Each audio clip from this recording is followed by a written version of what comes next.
ਚਾਰ ਸਤਿ ਸ਼੍ਰੀ ਅਕਾਲ ਜੀ। ਤੁਸੀਂ ਦੇਖ ਰਹੇ ਹੋ ਪੀਟੀਸੀ ਪੰਜਾਬੀ ਤੇ ਮੈਂ ਹਾਂ ਤੁਹਾਡੇ ਨਾਲ ਤਰਨ ਜੀ। ਤੁਸੀਂ ਸੋਚ ਰਹੇ ਹੋਗੇ ਕਿ ਤਰਨ ਨੇ ਆਪਣੇ ਹੱਥ 'ਚ ਇਹ ਕੀ ਕਿਹੜਾ ਪੇਪਰ ਫੜਿਆ ਹੋਇਆ ਹੈ। ਆਖਿਰ ਇਹ ਕੀ ਹੈ ਜੋ ਤਰਨ ਇਸ ਤਸਵੀਰ 'ਚ ਤੁਹਾਨੂੰ ਦਿਖਾਣਾ ਚਾਹ ਰਹੀ ਹੈ। ਤੇ ਮੈਂ ਤੁਹਾਨੂੰ ਦੱਸ ਦੂੰ ਜਿਵੇਂ ਕਿ ਤੁਸੀਂ ਇਸ ਤਸਵੀਰ ਤੋਂ ਅੰਦਾਜ਼ਾ ਲਗਾ ਹੀ ਲਿਆ ਹੋਣਾ ਹੈ ਕਿ ਇਹ ਹੈ ਛੱਲੀ, ਠੀਕ ਹੈ। यानी कि जिन्होंने आप कहते हैं दूसरी लैंग्वेज पुट्टा यानी कि छली यानी कि कॉर्न। सो बड़ी सारी चीज बड़े सारे नाम है इसके, कॉर्न भी कहते हैं, पुट्टा भी कहते हैं, छली भी कहते हैं। और ज्यादातर असी की करना है कि जब भी छली असी खाने आ छली खा के आई मीन ਉਹਦਾ छिलका उतार के छली खा के ਜਿਹੜੇ ਵਾਲ ਹੁੰਦੇ ਆ ਉਹ ਸਿੱਟ ਦਿੰਦੇ ਆ। ਪੁੱਟੇ ਦੇ ਜਿਹੜੇ ਵਾਲ ਹੁੰਦੇ ਆ ਛਲੀ ਦੇ, ਜੋ ਕਿ ਤੁਸੀਂ ਇਸ ਤਸਵੀਰ ਦੇਖ ਸਕਦੇ ਹੋ। ਇਹ ਛਲੀ ਹੈ, ਛਿਲਕੇ ਨਾਲ ਛਿਲਕਾ ਲੱਗਿਆ ਹੋਇਆ, ਇਹਦੇ ਉੱਪਰ ਕੁਝ ਵਾਲ ਨਜ਼ਰ ਆ ਰਹੇ ਤੁਹਾਨੂੰ। ਅਸੀਂ ਯੂਜੂਅਲੀ ਇਹ ਵਾਲਾਂ ਨੂੰ ਸਿੱਟ ਦਿੰਦੇ ਆ, ਹੈ ਨਾ, ਆਪਾਂ ਇਹਨੂੰ ਡਸਟਬਿਨ 'ਚ ਥਰੋ ਕਰ ਦਿੰਦੇ ਆ। ਪਰ ਕੀ ਤੁਹਾਨੂੰ ਪਤਾ ਹੈ ਕਿ ਛੱਲੀ ਦੇ ਜਿਹੜੇ ਵਾਲ ਹੈ ਇਹਨਾਂ ਦੇ ਕਿੰਨੇ ਫਾਇਦੇ ਹੁੰਦੇ ਆ? ਯਾਨੀ ਕਿ ਪਥਰੀ ਤੋਂ ਲੈ ਕੇ ਡਾਇਬੀਟੀਜ਼ ਤੋਂ ਲੈ ਕੇ ਹਾਰਟ ਪੇਸ਼ੈਂਟਸ ਦੇ ਲਈ ਇਹ ਬਹੁਤ ਜ਼ਿਆਦਾ ਫਾਇਦੇਮੰਦ ਹੁੰਦੇ ਆ। ਇਹ ਵਾਲ ਖਾਣੇ ਨਹੀਂ ਹੁੰਦੇ, ਇਹਨਾਂ ਦੀ ਚਾਹ ਬਣਦੀ ਹੈ। ਕਿਵੇਂ ਚਾਹ ਬਣਦੀ ਹੈ, ਕਿਸ ਤਰੀਕੇ ਨਾਲ ਉਸਨੂੰ ਪੀਣਾ ਹੈ, ਇਹ ਮੈਂ ਤੁਹਾਨੂੰ ਇਹ ਦੱਸੂਗੀ। ਲੇਕਿਨ ਛੱਲੀ ਦੇ ਵਾਲਾਂ ਦਾ ਫਾਇਦਾ ਕੀ ਹੁੰਦਾ ਹੈ ਇਹ ਸੁਣ ਕੇ ਤੁਸੀਂ ਹੈਰਾਨ ਰਹਿ ਜਾਓਗੇ, ਕਿਉਂਕਿ ਤੁਸੀਂ ਅੱਜ ਤੱਕ ਨਹੀਂ ਸੁਣਿਆ ਹੋਏਗਾ। ਇਹ ਤਾਂ ਸੁਣਿਆ ਹੋਏਗਾ ਕਿ ਛੱਲੀ ਖਾਣੀ ਸਿਹਤ ਲਈ ਅੱਛੀ ਹੁੰਦੀ ਹੈ, ਪੇਟ ਲਈ ਅੱਛੀ ਹੁੰਦੀ ਹੈ, ਹੈਲਦੀ ਹੁੰਦੀ ਹੈ ਨਾ। ਛੱਲੀ ਦੇ ਦਾਣੇ ਤੁਸੀਂ ਖਾਂਦੇ ਹੋ, ਕੌਰਨ ਖਾਂਦੇ ਹੋ, ਹੋਰ ਵੀ ਕਈ ਤਰੀਕੇ ਹੁੰਦੇ ਆ। ਛੱਲੀ ਭੁੰਨ ਕੇ ਖਾਂਦੇ ਹੋ, ਉਬਾਲ ਕੇ ਖਾਂਦੇ ਹੈ ਨਾ, ਅਲੱਗ-ਅਲੱਗ ਤਰੀਕੇ ਦੇ ਨਾਲ ਤੁਸੀਂ ਛੱਲੀ ਖਾਂਦੇ ਹੋ। ਲੇਕਿਨ ਛੱਲੀ ਦੇ ਵਾਲ ਤੁਸੀਂ ਯੂਜੂਅਲੀ ਛਿਲਕੇ ਸਮੇਤ ਸਿੱਟ ਦਿੰਦੇ ਹੋ। ਸੋ ਅੱਜ ਅਸੀਂ ਇਸੇ ਬਾਰੇ ਚਰਚਾ ਕਰਨ ਜਾ ਰਹੇ ਹਾਂ। ਇਹੀ ਮੇਰਾ ਅੱਜ ਦਾ ਟੌਪਿਕ ਹੈ। ਸੋ ਹੁਣ ਟੌਪਿਕ ਦੀ ਸ਼ੁਰੂਆਤ ਜਿਵੇਂ ਕਿ ਮੈਂ ਕਰਨ ਜਾ ਰਹੀ ਹਾਂ। ਸਭ ਤੋਂ ਪਹਿਲਾਂ ਇਸ ਚੀਜ਼ ਦਾ ਤੁਸੀਂ ਧਿਆਨ ਰੱਖੋ ਕਿ ਜਦ ਤੁਸੀਂ ਛੱਲੀ ਖਾਓ ਤਾਂ ਇਸਦੇ ਵਾਲਾਂ ਨੂੰ ਸਿੱਟਣਾ ਨਹੀਂ ਹੈ। ਹੁਣ ਇਹਦੇ ਚ ਕੀ ਪੋਸ਼ਕ ਤੱਤ ਮੌਜੂਦ ਹੁੰਦੇ ਆ, ਯਾਨੀ ਕਿ ਜੋ ਮੈਂ ਛੱਲੀ ਦੇ ਵਾਲਾਂ ਦੀ ਗੱਲ ਕਰ ਰਹੀ ਹਾਂ, ਇਹਦੇ ਚ ਕੀ ਅਜਿਹਾ ਹੁੰਦਾ ਹੈ ਕਿ ਇਹਨੂੰ ਸਾਨੂੰ ਸਿੱਟਣਾ ਨਹੀਂ ਚਾਹੀਦਾ, ਇਹਦੀ ਚਾਹ ਬਣਾ ਕੇ ਪੀਣੀ ਚਾਹੀਦੀ ਹੈ, ਰਾਈਟ। ਸੋ ਬੇਸਿਕਲੀ ਇਹਦੇ ਚ ਵਿਟਾਮਿਨ ਏ ਹੁੰਦਾ ਹੈ, ਵਿਟਾਮਿਨ B2 ਹੁੰਦਾ ਹੈ, ਵਿਟਾਮਿਨ E ਹੁੰਦਾ ਹੈ ਛੱਲੀ ਦੇ ਵਾਲਾਂ 'ਚ, ਔਰ ਵਿਟਾਮਿਨ C ਵੀ ਮੌਜੂਦ ਹੁੰਦਾ ਹੈ। ਯਾਨੀ ਕਿ ਹਰ ਤਰ੍ਹਾਂ ਦੇ ਵਿਟਾਮਿਨ ਔਰ ਮਿਨਰਲ ਵੀ ਇਹਦੇ ਚ ਮੌਜੂਦ ਹੁੰਦੇ ਨੇ। ਕਿੰਨੇ ਪੌਸ਼ਟਿਕ ਆਈ ਮੀਨ ਕਿੰਨੇ ਸਾਰੇ ਪੋਸ਼ਕ ਤੱਤ ਇਹਦੇ ਚ ਮੌਜੂਦ ਹੁੰਦੇ ਨੇ, ਔਰ ਅਸੀਂ ਇਹਨੂੰ ਐਵੇਂ ਸਿੱਟ ਦਿੰਦੇ ਹਾਂ, ਹੈ ਨਾ। ਸੋ ਇਹ तमाम ਚੀਜ਼ਾਂ ਛੱਲੀ ਦੇ ਇਹਨਾਂ ਵਾਲਾਂ 'ਚ ਮੌਜੂਦ ਹੁੰਦੀਆਂ। ਸੋ ਇਸ ਤੋਂ ਇਲਾਵਾ ਕੈਲਸ਼ੀਅਮ, ਪੋਟੈਸ਼ੀਅਮ, ਆਇਰਨ ਔਰ ਦੇ ਨਾਲ ਵੀ ਭਰਪੂਰ ਹੁੰਦਾ ਹੈ। ਯਾਨੀ ਕਿ ਐਂਟੀ ਇਨਫਲੇਮੇਟਰੀ ਗੁਣ ਵੀ ਪਾਏ ਜਾਂਦੇ ਆ ਛੱਲੀ ਦੇ ਵਾਲਾਂ 'ਚ। ਅਗਰ ਤੁਹਾਡੀ ਬੋਡੀ 'ਚ ਕਿਤੇ ਸੂਜਨ ਹੈਗੀ ਹੈ, ਸਵੈਲਿੰਗ ਹੈਗੀ ਹੈ, ਸੋ ਛੱਲੀ ਦੇ ਵਾਲਾਂ ਦੀ ਚਾਹ ਉਹਦੇ 'ਚ ਫਾਇਦੇਮੰਦ ਹੋਏਗੀ। ਛੱਲੀ ਦੇ ਵਾਲਾਂ ਦੀ ਚਾਹ ਕਿੱਦਾਂ ਬਣਦੀ ਇਹ ਮੈਂ ਤੁਹਾਨੂੰ ਐਂਡ ਵਿੱਚ ਦੱਸਾਂਗੀ, ਯੂ ਨੋ, ਸਸਪੈਂਸ। ਸੋ ਹੁਣ ਇਹਦੇ ਫਾਇਦੇ ਜਾਣ ਲੈਂਦੇ ਆ ਕਿਵੇਂ ਫਾਇਦੇਮੰਦ ਹੁੰਦੀ ਹੈ। ਪਹਿਲਾ ਫਾਇਦਾ, ਇਹ ਜਿਹੜੀ ਚਾਹ ਹੁੰਦੀ ਹੈ ਨਾ ਛੱਲੀ ਦੇ ਵਾਲਾਂ ਦੀ, ਇਹ ਸਰੀਰ ਨੂੰ ਡੀਟੌਕਸੀਫਾਈ ਕਰਦੀ ਹੈ। ਡੀਟੌਕਸੀਫਾਈ ਕਰੇਗੀ ਤੇ ਜੋ ਸਾਡਾ ਭਾਰ ਹੈ ਉਹ ਘਟੇਗਾ, ਆਫ ਕੋਰਸ weight lose ਹੋਏਗਾ।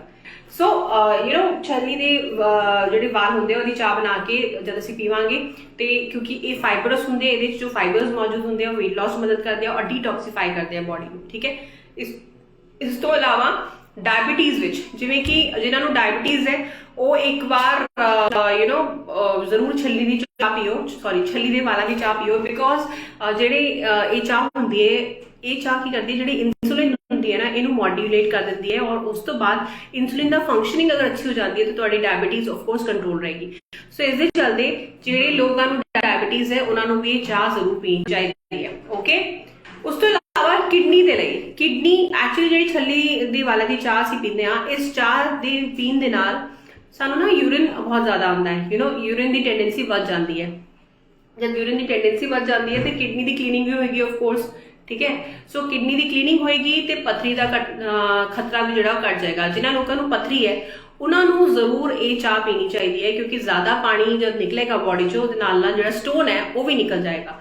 ਸੋ ਇਸ ਦੇ ਨਾਲ ਯੂ ਨੋ ਇਹਦੇ 'ਚ ਇੱਕ ਹੋਰ ਗੁਣ ਵੀ ਹੁੰਦਾ ਹੈ, ਜਿਹੜਾ ਵੀ ਸਰੀਰ 'ਚ ਨਾਈਟ੍ਰੇਟ ਜਮਾ ਹੁੰਦਾ ਹੈ, ਮਤਲਬ ਜੇ ਅਸੀਂ ਛੱਲੀ ਦੇ ਵਾਲਾਂ ਦੀ ਚਾਹ ਪੀਵਾਂਗੇ ਜਿਹੜਾ ਸਰੀਰ 'ਚ ਨਾਈਟ੍ਰੇਟ ਜਮਾ ਹੁੰਦਾ ਹੈ ਉਹ ਨਾਈਟ੍ਰੇਟ ਵੀ ਯੂ ਨੋ ਬਾਹਰ ਨਿਕਲ ਸਕਦਾ ਹੈ ਚਾਹ ਪੀਣ ਦੇ ਨਾਲ, ਔਰ ਕਿਡਨੀ ਸਟੋਨ ਤੋਂ ਸਾਨੂੰ ਛੁਟਕਾਰਾ ਮਿਲ ਸਕਦਾ ਹੈ। ਸੋ ਵੀ ਕੈਨ ਸੇ ਕਿ ਇਨ ਅ ਵੇ ਕਿ ਇਹ ਕਿਡਨੀ ਸਟੋਨ ਨੂੰ ਬਾਹਰ ਨਿਕਾਲਣ 'ਚ ਵੀ ਹੈਲਪ ਕਰਦੀ ਹੈ। ਕਿਡਨੀ ਸਟੋਨਸ ਦੇ ਲਈ ਜਿਹਨਾਂ ਨੂੰ ਕਿਡਨੀ ਸਟੋਨ ਦੀ ਪ੍ਰੋਬਲਮ ਹੈ ਉਹ ਲੋਕ ਵੀ ਇਹ ਚਾਹ ਜ਼ਰੂਰ ਪੀਣ, ਓਕੇ। ਇਸ ਤੋਂ ਇਲਾਵਾ ਹਾਈ ਬਲੱਡ ਪ੍ਰੈਸ਼ਰ, ਜਿਹਨਾਂ ਨੂੰ ਹਾਈ BP ਦੀ ਪ੍ਰੋਬਲਮ ਹੈ ਉਹਨਾਂ ਦੇ ਲਈ ਵੀ ਇਹ ਚਾਹ ਬਹੁਤ ਜ਼ਿਆਦਾ ਫਾਇਦੇਮੰਦ ਹੋ ਸਕਦੀ ਹੈ, ਸਾਬਿਤ ਹੋ ਸਕਦੀ ਹੈ। ਕਿਉਂਕਿ ਯੂ ਨੋ ਇਹਦੇ 'ਚ ਕਿਵੇਂ ਸਾਬਿਤ ਹੋਏਗੀ, ਕਿਉਂਕਿ ਯੂਰਿਨ ਆਉਣ ਦੀ ਫ੍ਰੀਕੁਐਂਸੀ ਜਿਵੇਂ ਕਿ ਮੈਂ ਦੱਸਿਆ ਕਿ ਵੱਧ ਜਾਂਦੀ ਹੈ। ਜਿੱਦਾਂ ਜਿੱਦਾਂ ਯੂਰਿਨ ਦੀ ਫ੍ਰੀਕੁਐਂਸੀ ਵਧੇਗੀ ਆਫ ਕੋਰਸ ਬਲੱਡ ਪ੍ਰੈਸ਼ਰ ਤੁਹਾਡਾ ਕੰਟਰੋਲ ਰਹੇਗਾ। ਸੋ ਇਸ ਦੇ ਨਾਲ ਜੋ ਸਰੀਰ ਵਿੱਚ ਸੋਡੀਅਮ ਵਧਿਆ ਹੋਇਆ ਤੁਹਾਡੇ ਉਹ ਵੀ ਬਾਹਰ ਨਿਕਲ ਜਾਏਗਾ। ਤੇ ਸੋਡੀਅਮ ਇੱਕ ਵੱਡਾ ਰੀਜ਼ਨ ਹੁੰਦਾ ਹੈ ਬਲੱਡ ਪ੍ਰੈਸ਼ਰ ਜ਼ਿਆਦਾ ਹੁੰਦਾ, ਤੇ ਜਦ ਬੋਡੀ 'ਚ ਸੋਡੀਅਮ ਨਿਕਲ ਗਿਆ ਤਾਂ ਬਲੱਡ ਪ੍ਰੈਸ਼ਰ ਵੀ ਤੁਹਾਡਾ ਕੰਟਰੋਲ ਰਹੇਗਾ, ਓਕੇ। ਔਰ ਜਿਵੇਂ ਕਿ ਮੈਂ ਇਸ ਫੇਸਬੁੱਕ ਲਾਈਵ ਦੀ ਸ਼ੁਰੂਆਤ 'ਚ ਦੱਸਿਆ ਸੀਗਾ ਕਿ ਇਹਦੇ 'ਚ ਐਂਟੀ ਇਨਫਲੇਮੇਟਰੀ ਗੁਣ ਵੀ ਪਾਏ ਜਾਂਦੇ ਆ।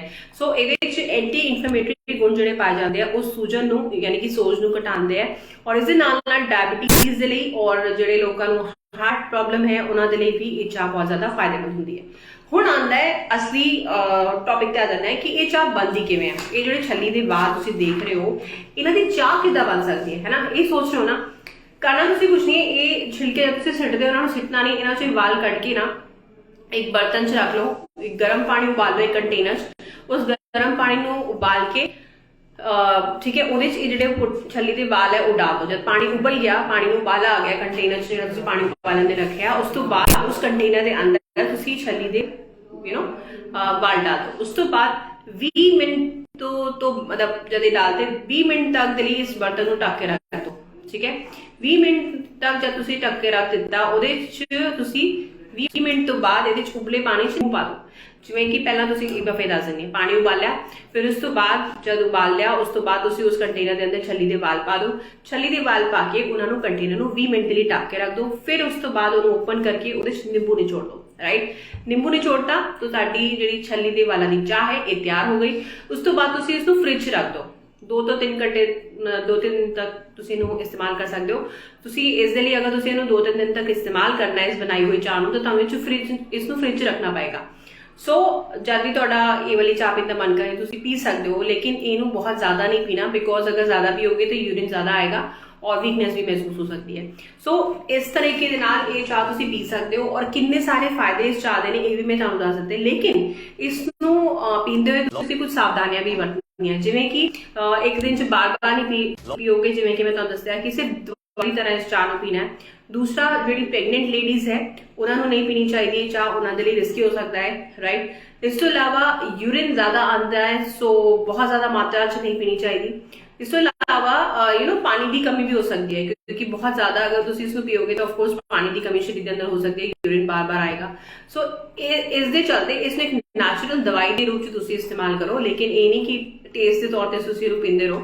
सो ये तमाम चीज़ा है, और ये vitamin A, vitamin B2, vitamin C, vitamin के, विटामिन ई और पोटैशियम, कैल्शियम तमाम मिनरल्स भी पाए जाते हैं और विटामिन भी पाए जाते हैं। सो इस दे चलते ये जी चीज़ है जो तुम सोचते थे कि बेकार है, डस्टबिन सिटो, छली खाओ बस, है ना, छली के दाने भुन के खाने, छली को उबाल के खाने, लेकिन इस चीज़ में जो तुम डस्टबिन सिटते थे अगे तो तुम इसकी गलती ना करना, सगों इसकी चाह बना के पी के देखो, यू विल फील फ्रैश, तुहानू तुहाडी बॉडी भी डिटॉक्सीफाई होएगी, और डिटॉक्सीफाई होने दे नाल नाल ये तमाम फायदे जो मैं तुहानू दस्से है इस चाह दे वो भी तुहानू देखने को मिलणगे, यानी कि एक नैचुरल दवाई के तौर पर काम करती है। सो ये सी साडा आज दा टॉपिक। फिर हाजिर होवांगे कुछ और हेल्थ टिप्स दे नाल। तुसीं अपना ख्याल रखो, मस्त हो, जबरदस्त हो, स्टे हेल्दी, स्टे ब्लेस्ड। सत श्री अकाल।